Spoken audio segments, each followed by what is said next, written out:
दोस्तों NDY news में आपका स्वागत है। लेकर आ चुके हैं इस वक्त की सभी ताज़ा और बड़ी खबरें। फटाफट अंदाज में एक एक कर बताएंगे, लेकिन उससे पहले एक नज़र डालते हैं सुर्खियों पर। प्रधानमंत्री नरेंद्र मोदी के ऊपर जमकर गरजे राहुल गांधी, बोले ताली थाली बजाने से नहीं भगता कोरोना, लोगों में फैलाया गया भरम। असदुद्दीन ओवैसी का बीजेपी के ऊपर बड़ा हमला। ओवैसी बोले कांग्रेस बीजेपी और आरएसएस के हाथ की कठपुतली है, इन्होंने देश में टोपी और कपड़ों को बदनाम किया है। एक बार फिर से इजराइल में हो गया बवाल। आपको बताते चले हिजबुल्लाह के हमले के बाद इजराइल आया बैकफुट पर, पूरी तरीके से इजराइल का गेम ओवर कर दिया गया है। प्रधानमंत्री नरेंद्र मोदी के ऊपर जमकर गरजे अखिलेश यादव। अखिलेश बोले पूरे देश में कराना चाहिए जातीय जनगणना, इससे पता चलेगा कौन कितने कहाँ लोग हैं। राहुल गांधी का बड़ा दावा, बोले अब की बार 150 सीट के भी पार जाएंगे। मध्य प्रदेश में राहुल गांधी की रैली में उमड़ा था जनसैलाब, जिसको देखकर राहुल गांधी ने 150 सीट का दावा कर दिया है। फिलिस्तीन के ऊपर ग्रेटर नोएडा में बोली, आपको बताते चले जो यहाँ पर ग्रेटर नोएडा, उन्होंने कहा कि फिलहाल फिलिस्तीन के साथ जो हो रहा है वो बहुत ही शर्मनाक है। प्रधानमंत्री नरेंद्र मोदी के ऊपर जमकर गरजते हुए नजर आई सुप्रिया श्रीनेत, बोली प्रधानमंत्री सिर्फ झूठे वादे करते हैं, 15 लाख से लेकर तो किसान बिल तक पर।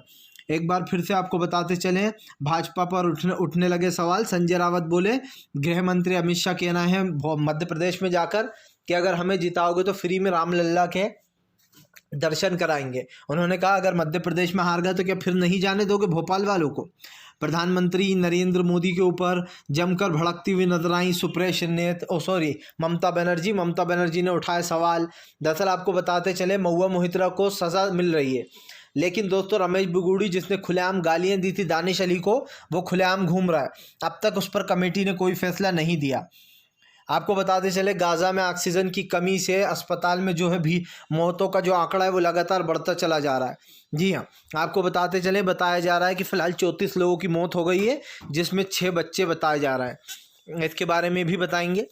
तो तमाम खबरें फटाफट अंदाज में देंगे, एक एक कर देंगे।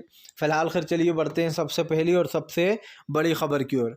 दरअसल आपको बताते चले दोस्तों गाज़ा में ऑक्सीजन की कमी से 134 लोगों की मौत। आपको बताते चले इजराइल पर आया आरोप।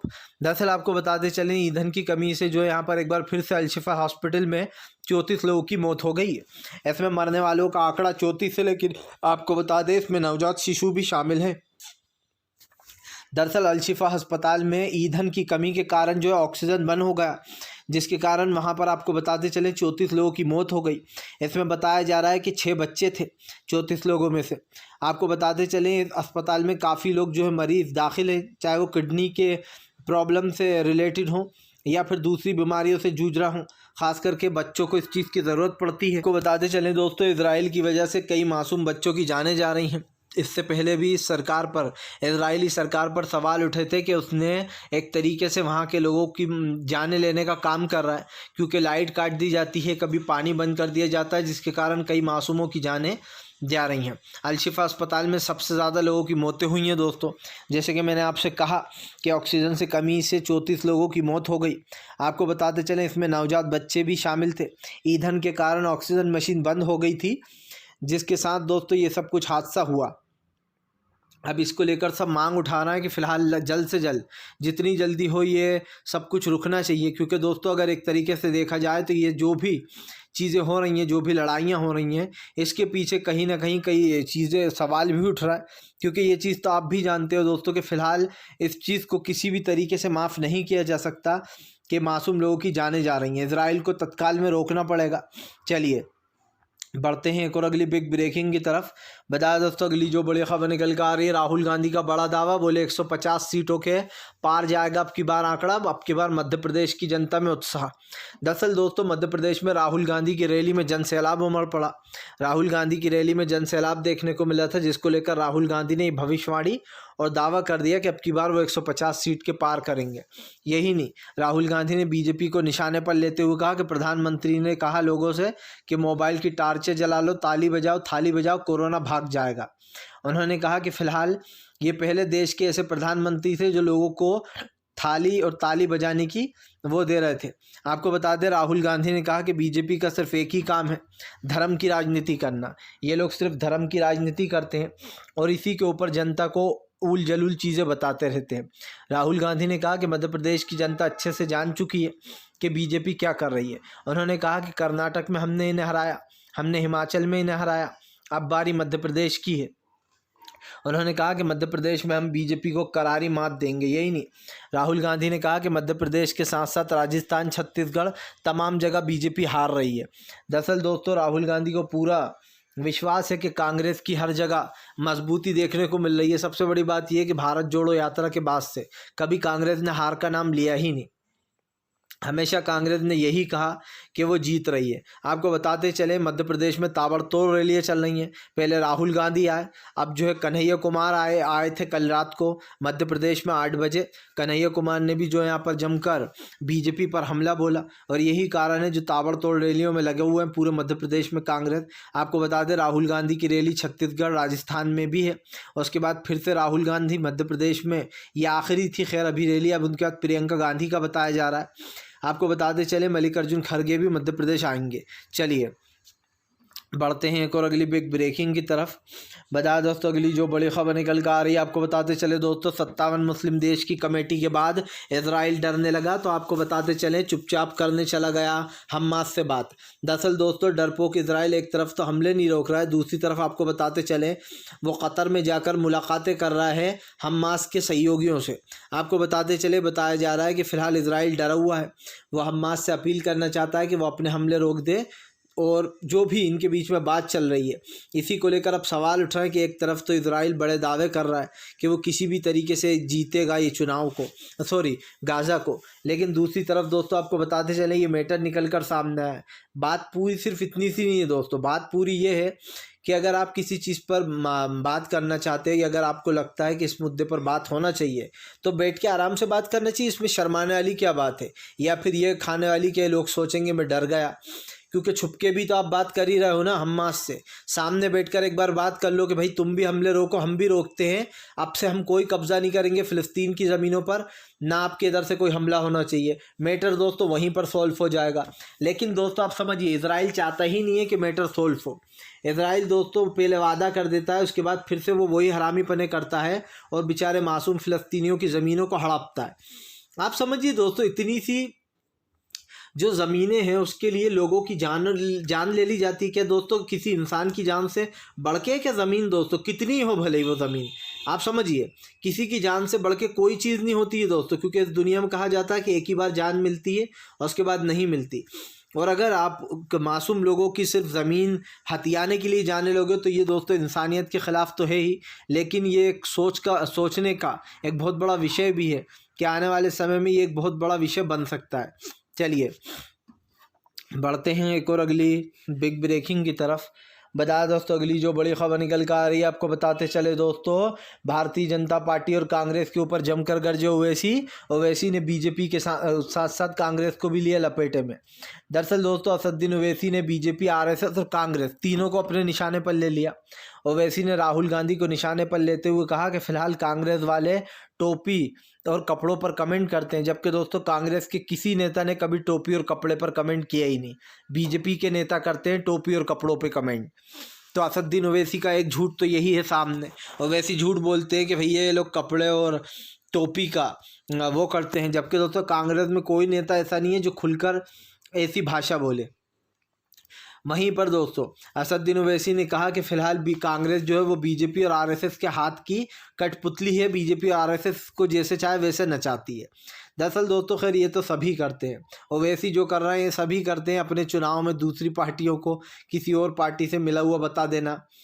हालांकि ये बात हज़म कहीं से नहीं होती, क्योंकि राहुल गांधी तो हमेशा आरएसएस और बीजेपी को दोस्तों निशाने पर लेकर रखते हैं। तो आरएसएस वाली विचारधारा तो खैर कांग्रेस में कहीं से है ही नहीं शुरू से। तो खैर ओवैसी ये बातें इसलिए कर रहा है क्योंकि उन्हें तेलंगाना जीतना है। उन्हें पता चल गया है कि तेलंगाना में अब की बार कांग्रेस बहुत भारी है, उसको लोगों का समर्थन मिल रहा है। लेकिन दोस्तों ये बात भी झूठ नहीं है कि केसीआर की पार्टी को 99% सपोर्ट है।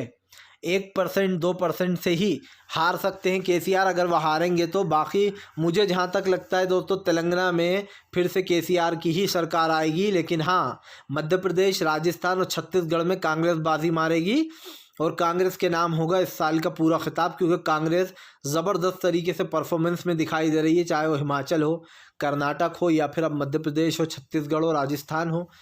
हालांकि मिजोरम जो है वो छूट जाएगा फिलहाल। चलिए बढ़ते हैं एक और अगली बिग ब्रेकिंग की तरफ। बता दोस्तों अगली जो बड़ी खबर निकल कर आ रही है, आपको बताते चले दोस्तों, ग्रेटर नोएडा ने जो है यहाँ पर फ़िलिस्तीन के समर्थन में बोली बात। तो रैली में आए हुए जो कुछ लोग थे दोस्तों, उन लोगों ने किया वो किया उनका विरोध। बोले ये कोई राजनीतिक रैली नहीं है जो आप यहाँ पर इस तरीके के नारे लगा रही है, उनसे माइक छीन लिया गया। आपको बता दें दोस्तों, जो इस वक्त हो रहा है उसको लेकर उन्होंने गहरी चिंता जताई। उन्होंने कहा कि हमारी पूरी की पूरी सहानुभूति जो है वो फ़िलिस्तीनियों के साथ है, और इज़राइल जो लगातार फ़िलिस्तीनियों के साथ कर रहा है वो बहुत ही गलत है। उन्होंने आपको बताते चले इज़राइल के ऊपर हमला बोलते हुए कहा कि वो फ़िलिस्तीन के लोगों के साथ है। सबसे बड़ी बात ये है दोस्तों कि अगर कोई इस चीज़ को नहीं मानता और इसको सपोर्ट नहीं करता, तो मुझे लगता है कि उसके अंदर भी इंसानियत नहीं है। जाहिर सी बात है, आप किन लोगों को सपोर्ट कर रहा हो, आप किन लोगों की तरफदारी कर रहा हो, वो लोग जो इज़राइल से बेचारे मासूम फ़िलिस्तीनियों को मार रहे हैं। और हमने तो दोस्तों उसकी भी आलोचना की है, जो है हमास ने जब पहला अटैक किया था हमने उसकी आलोचना की, क्योंकि जाहिर सी बात है वो बात गलत थी। अगर आप किसी पर भी हमला करते हो, चाहे वो फ़िलिस्तीन के लोग हों, हमास के हों, या दोस्तों कहीं और के लोग हों, बेचारे आम जनता का क्या कसूर है। अगर आप लोगों को जंग लड़नी है भैया, तो एक दूसरे पर हमला करो, एक दूसरे के घरों को उड़ा दो, ऑफिस को उड़ा दो, एक दूसरे को मार दो। लेकिन बेचारी आम जनता को क्यों आप वो कर रहे हो परेशान। और इसमें आप समझ लीजिए आम ही जनता परेशान हो रही है। ना देख लीजिए हमास के किसी नेता को कुछ हो रहा है, ना इजराइल के किसी नेता को कुछ हो रहा है, क्योंकि ये लोग तो सुरक्षित जगह है। लेकिन जो जनता है बेचारी वो असुरक्षित महसूस कर रही है। आए दिन इनके अपने दोस्तों मारे जा रहा है। और ये समझिए किसी भी देश में अगर जंग छिड़ती है ना दोस्तों, तो वो जंग लोगों को बर्बाद कर देती है, क्योंकि हिंसा किसी भी चीज़ का समाधान हो ही नहीं सकता है फिलहाल। चलिए बढ़ते हैं एक और अगली बिग ब्रेकिंग की तरफ। बता दोस्तों अगली जो बड़ी खबर निकल कर आ रही है, आपको बताते चले दोस्तों, लोकसभा एथिक्स कमेटी पर उठे सवाल। दरअसल दोस्तों आपको बताते चले महुआ मोहित्रा को निष्कासित कर दिया, लेकिन दोस्तों रमेश बिगुड़ी के ऊपर अब तक कोई एक्शन नहीं। लोगों ने बताया बीजेपी का पक्षपात। देखिए दोस्तों, जिसकी लाठी उसकी भैंस, ये बात तो सच है। और ये बात सच इसलिए है दोस्तों क्योंकि इस वक्त हमें दो चीज़ें दिखाई दे रही हैं। दो लोग आते हैं दोस्तों और कुछ ऐसे बयानबाजी करते हैं जिसको लेकर आप और हम भी चिंता में आ जाएं। जी हाँ, और वो दो नाम कौन से थे दोस्तों, ये आप अच्छे से जानते हैं। एक थी महुआ मोहित्रा दोस्तों, जिन्होंने कुछ नहीं किया, कुछ ऐसा बयान नहीं दिया, उसके बाद भी उनके ऊपर आरोप है कि वो अडानी का मुद्दा पैसे ले लेकर पूछती थी यहाँ पर संसद में, इसीलिए उनको जो है निष्कासित किया जाता है। लेकिन दोस्तों रमेश बिगुड़ी, जिसने खुलेआम जो है दानिश अली को आतंकवादी बुलाया, कहा ये कटवा है, मुस्लिम है, पता नहीं क्या क्या बोला गया, ये आतंकवादी है, और बहुत चीज़ें बोली गई। लेकिन आप समझिए रमेश बिगुड़ी के ऊपर अब तक जो है दोस्तों एथिक कमेटी ने कोई भी एक्शन नहीं लिया। इससे क्या ये साबित नहीं हो जाता दोस्तों कि ये जो कमेटी बनाई गई है ये बीजेपी के हाथ की कठपुतली है। जिसको सज़ा देनी होती है उसको वो सुना देती है, और जिसको बचाना होता है उसके ऊपर कोई सुनवाई नहीं होती है। और अगर बाई चांस हो भी गई कोई सुनवाई तो कह दिया जाएगा कि रमेश बिगुड़ी तो जो है बेगुनाह है। क्योंकि हमें तो बीजेपी का पता ही है दोस्तों, अपने रेपिस्ट नेताओं को जो लोग बचा सकते हैं उनके लिए ये करना तो बहुत छोटी बात है। क्योंकि जाहिर सी बात है बीजेपी के तमाम लोगों को लगता है कि वो जो भी कर रहा है दोस्तों वो सही है, और जो बेचारा विपक्ष कर रहा है वो गलत है। तो क्या दोस्तों ये कहना गलत नहीं होगा कि फ़िलहाल सरकार की जो नीतियाँ हैं वो पूरी तरीके से फेल हो रही हैं और सब कुछ जनता को दिखाई दे रहा है। इसीलिए मैं बार बार कहता हूं दोस्तों कि सरकार की जो असलियत है वो आप देखिए, आपके सामने है। जनता सोच रही है, समझ रही है कि फ़िलहाल बीजेपी कर क्या रही है, और इस चीज़ पर वो कहीं ना कहीं 2024 में जवाब भी देगी। चलिए बढ़ते हैं एक और अगली बिग ब्रेकिंग की तरफ। बता दोस्तों अगली जो बड़ी खबर निकल कर आ रही है, आपको बता दे चले दोस्तों, अखिलेश यादव बोले पूरे देश में होगी जातीय जनगणना, एक्सरे का टाइम तो गया, अब तो एमआर आ गया है। आपको बताते चले दोस्तों, अखिलेश यादव ने कांग्रेस को भी लपेटे में ले लिया। उन्होंने कहा कि फ़िलहाल अब तो चला गया जो है एक्सरे का टाइम, अब तो एमआरआई आ गया। उन्होंने कहा कि फ़िलहाल पूरे देश में जातीय जनगणना होना चाहिए। उन्होंने कांग्रेस पर निशाना साधते हुए कहा कि उस समय भी हो सकती थी जब कांग्रेस सत्ता में थी। दरअसल आपको बताते चले दोनों अपने अपने तरीके से बीजेपी को घेर रहे हैं। एक तरफ अखिलेश यादव, जो दूसरी तरफ दोस्तों भी जो है राहुल गांधी, दोनों ने जो है यहाँ पर बीजेपी को जमकर लपेटे में लिया। अखिलेश यादव और राहुल गांधी ने बीजेपी को लपेटे में लेते हुए कहा कि फिलहाल पूरे देश में जातीय जनगणना कराना चाहिए, इससे ये पता चलेगा कि देश में कितने वर्ग के कितने लोग हैं, कहाँ कितने लोग हैं। लेकिन बीजेपी ये नहीं कराना चाहती। अखिलेश यादव ने दोस्तों बीजेपी को लपेटे में लेते हुए कहा कि फिलहाल बीजेपी अच्छे से जानती है कि अगर वो ऐसा करेगी तो उसकी राजनीति पर गहरा असर पड़ेगा। दरअसल दोस्तों ये आरोप लग रहा है कि बीजेपी जानबूझकर जातिगत जनगणना नहीं करा रही। इसका सबसे बड़ा कारण मैं आपको बता दूं दोस्तों, जातिगत जनगणना ना कराने का सबसे बड़ा रीज़न ये है कि बीजेपी हिंदुत्व के बल पर चुनाव लड़ती है। अगर लोगों को ये पता चल गया कौन कितने कास्ट के कितने लोग हैं, तो सबसे पहला तो एक बीजेपी का जुमला चला जाएगा जिसमें बीजेपी बार बार ये कहती है कि मुसलमानों की संख्या देश में बढ़ रही है। आप समझिए ये झूठ है, जबकि बीजेपी का दोस्तों 2021 के बाद से मुस्लिमों की संख्या घटी है। ये एक दावा किया गया था, एक दोस्तों सर्वे निकल कर आया था उसमें सामने। लेकिन अब आपको बताते चलें बीजेपी की इस हरकत पर भी कहीं ना कहीं अखिलेश ने जमकर घेरा। उन्होंने साफ कहा कि फिलहाल जब पूरे देश में जातिगत जनगणना होगी तब अपने आप आंकड़े सामने आ ही जाएंगे, चाहे बीजेपी कितना ही झूठ बोल रहे। फिलहाल चलिए बढ़ते हैं एक और अगली बिग ब्रेकिंग की तरफ। बता दोस्तों अगली जो बड़ी खबर निकल कर आ रही है, आपको बताते चले दोस्तों, भारतीय जनता पार्टी के ऊपर जमकर गरजते हुए नजर आए जो है यहाँ पर दोस्तों संजय रावत। संजय रावत बोले प्रधानमंत्री अमित शाह अपनी रैलियों में लोगों को लालच दे रहे हैं कि हमें जिता दो तो हम राम लल्ला के दर्शन फ्री कराएंगे। दरअसल दोस्तों संजय रावत का कहना है कि बीजेपी ने फिर से शुरू कर दिया अपने धार्मिक चीज़ों का यूज़ करना। दरअसल गृह मंत्री अमित शाह ने दोस्तों मध्य प्रदेश में एक बयान दिया। उस बयान में उन्होंने कहा कि अगर मध्य प्रदेश की जनता हमें जिता देती है तो हम राम लल्ला के अयोध्या में फ्री में दर्शन कराएंगे। आपको बता दें इस बात को लेकर भड़क गए संजय रावत। संजय रावत ने कहा कि फिलहाल राम लल्ला पूरी दुनिया के और वो फ्री ही हैं। उन्होंने कहा कि आप लोगों को क्या संदेश देने की कोशिश कर रहा हो कि अगर वो आपको जिता देंगे तो आप राम लल्ला के दर्शन फ्री कराओगे, और अगर उन्होंने हरा दिया तो क्या आप उन्हें भगा दोगे कि जाओ तुम मध्य प्रदेश से आए हो, तुम्हें नहीं करने देंगे दर्शन क्योंकि तुमने हमें वोट नहीं दिया था। आपको बता दें संजय रावत ने जमकर भड़ास निकाली। उन्होंने कहा कि फिलहाल ये बीजेपी का असली चेहरा है, वो हर चुनाव में यही करती है। संजय रावत ने बीजेपी को लपेटे में लेते हुए कहा कि बीजेपी का यही काम है, वो चुनाव के वक्त जो है लोगों का यूज़ करती है और लोगों से दोस्तों इसी तरीके की बातें करती हुई नज़र आती है। अब यह तो साफ हो चुका है दोस्तों, महंगाई, गरीबी, बेरोज़गारी जैसे मुद्दों से ये मामला मैटर हटे या ना हटे, लेकिन फ़िलहाल तमाम चीज़ें सामने आ गई हैं और इसको लेकर जमकर घिर भी गई है बीजेपी, क्योंकि जाहिर सी बात है अमित शाह जो हैं वो दोस्तों रैलियों में धार्मिक चीज़ों का यूज़ कर रहा है, जबकि ऐसा नहीं होना चाहिए। धार्मिक चीज़ को बीच में नहीं लाना चाहिए, क्योंकि ये एक तरीके से दोस्तों लोगों को बहकाने का तरीक़ा होता है, उनको गलत जगह पर गलत राह पर ले जाने का वो होता है। और ये आप भी जानते हैं कि मैं क्यों बोल रहा हूँ, ये मैं बहुत सोच समझ कर बोल रहा हूँ क्योंकि मुझे पता है कि बीजेपी ऐसा कर रही है दोस्तों। चलिए बढ़ते हैं एक और अगली बिग ब्रेकिंग की तरफ। बताया दोस्तों अगली जो बड़ी खबर निकल कर आ रही है, आपको बताते चले दोस्तों, कांग्रेस हुई हमलावर। आपको बताते चले इमरान प्रतापगढ़ी बोले असदुद्दीन ओवैसी सिर्फ अपनी राजनीतिक रोटियां सेकने में लगे हुए, उन्हें जनता से कुछ नहीं लेना देना। आपको बता दें अब इमरान प्रतापगढ़ी ओवैसी पर हमलावर हो गए। उन्होंने ओवैसी को घेरते हुए कहा कि फिलहाल असदुद्दीन ओवैसी के बयान बचकाने और बचकुंडा होते हैं जो कि उन्हीं के समझ में आते हैं। आपको बता दें इमरान प्रतापगढ़ी ने कहा कि ओवैसी बताएं उन्होंने अब तक तेलंगाना की जनता के लिए क्या किया है। दरअसल दोस्तों ओवैसी पर आरोप लग गए हैं कि भैया ओवैसी जो है वो सिर्फ राजनीति कर रहे हैं और कुछ नहीं। और सच पूछिए दोस्तों तो ये आरोप काफ़ी लंबे समय से ओवैसी पर लग रहे हैं कि वो कांग्रेस को घेरते हैं और बीजेपी को छोड़ देते हैं। और अगर आप उनके भाषण सुनेंगे ना तो दोस्तों आपको भी पता चल ही जाएगा कि ओवैसी सच में कांग्रेस को ज़्यादा और बीजेपी को कम घेरते हैं, क्योंकि उन्हें ये पता है कि मुस्लिम वोटर बीजेपी को वोट देते ही नहीं है, कांग्रेस को ही देते हैं, और इसीलिए वो कहीं ना कहीं डरे हुए हैं। फिलहाल दोस्तों अगर आपको हमारा वीडियो दोस्तों अच्छा लगता है और आपको हमारी न्यूज़ सुनना पसंद है तो हमारे चैनल को सब्सक्राइब कीजिए, ज़्यादा से ज़्यादा दोस्तों वीडियो को शेयर कीजिए और हमारे साथ जुड़े रहिए, क्योंकि हम आपके लिए इसी तरीके की खबरें लेकर आते रहते हैं जो आपके काम की होती हैं। सो प्लीज़ दोस्तों ज़्यादा से ज़्यादा चैनल सब्सक्राइब करा करिए और हाँ, रोज़ाना हमारी न्यूज़